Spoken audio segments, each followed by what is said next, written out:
즉 난민 심사를 하지 않겠다. 난민법 이렇게 개정되면 안 되는데 너무 걱정이 많이 돼요.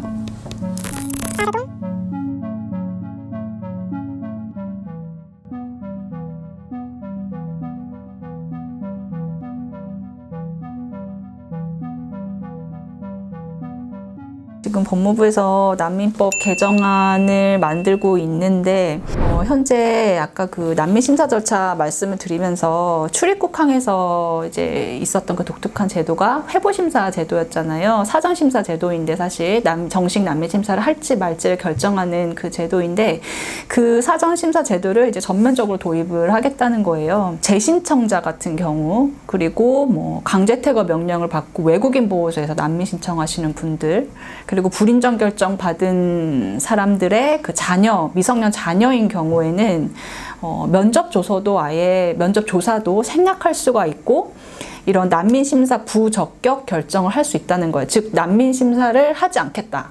이 이의 신청 자체를 제한할 수 있고 바로 출국 명령을 내릴 수 있도록 그렇게 지금 난민법을 개정을 하려고 한다고 하는데요.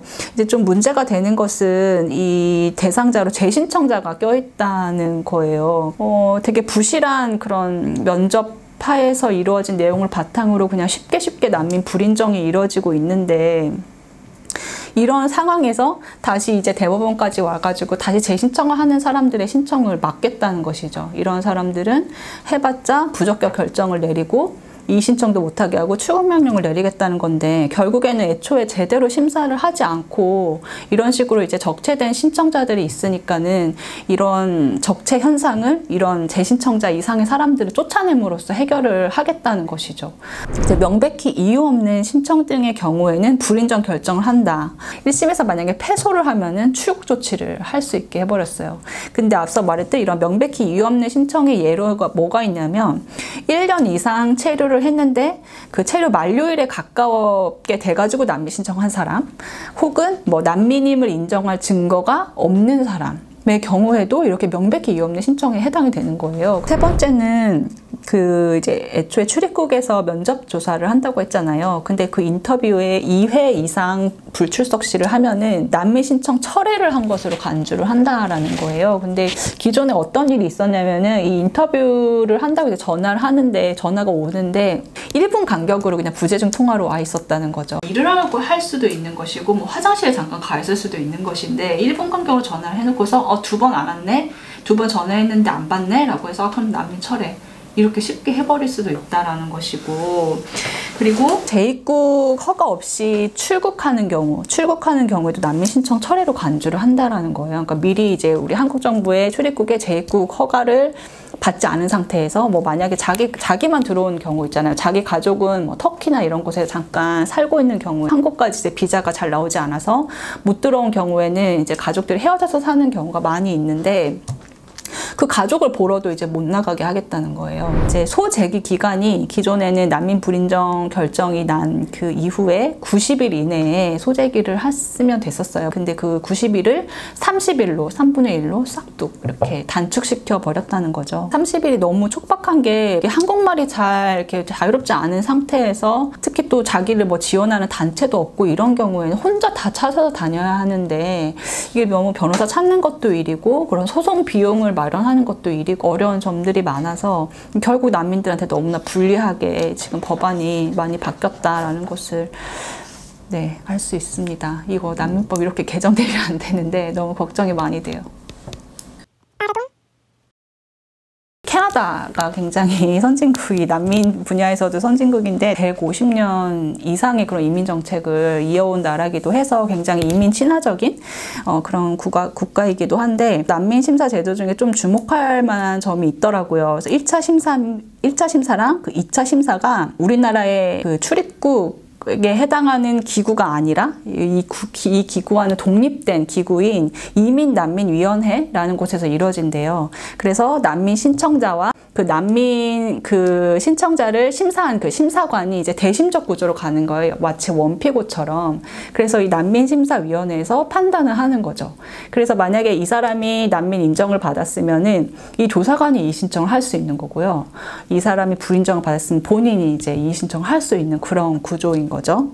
이런 조직이나 인적 구성이 이런 독립성이 보장되는 것이 가장 좀 중요하다고 생각이 되고, 독일의 경우에는 난민 정책이 우리나라처럼 이렇게 중앙 집권적으로 집중되어 있는 것이 아니라 이렇게 약간 연방 차원에서 이렇게 각자 알아서 관리를 하는 시스템이기도 하고, 여기서는 난민 신청자들이 신청과 동시에 이런 지원센터, 어라이벌 센터라고 하더라고요. 그런 어라이벌 센터 및 관할 사무소에 배정을 받아가지고 숙박이랑 생계를 모두 다 지원을 받는다는 거예요. 우리나라 같은 경우 난민 신청자 처우가 너무나 열악하잖아요. 이 난민 신청자분들 가장 힘들어하시는 게 이 주거와 생계 문제인데, 그래서 신청자분들 중에서는 사실 노숙하시는 분들도 많이 계시거든요. 왜냐면은 신청한 다음에 6개월까지는 생계를 신청해서 받을 수 있는데, 이걸 신청을 한다고 해서 다 받는 게 아니에요. 못 받는 분들도 계시거든요. 근데 신청 시부터 6개월까지는 또 일을 못 해요. 그럼 일도 못 하고 생계비를 받을 수도 없고 뭐 어떻게 살아야 되는 거죠, 이분들은? 네. 우리나라 같은 경우에는 거의 사실상 난민 신청자들에 대한 주거 지원은 전무하다고 보시면 되거든요.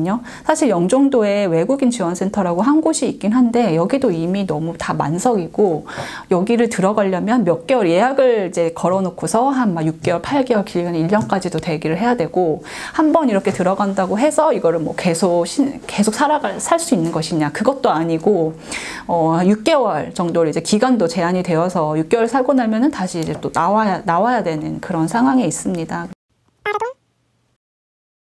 전 세계적으로 난민을 포함한 이런 실향민 수가 지금 7천만 정도에 가깝고, 현재 국제사회에서의 그 최고 이슈 중에 하나도 난민 보호인데, 지금 대한민국의 그 인구 1000명당 난민 수용 인원이 1명이 안 돼요. 그러니까 0.04명이거든요. 1000명당 난민 0.04명 이제 데리고 사는 거고, 이 순위는 난민 협약국들 중에서 139위에 해당이 돼요.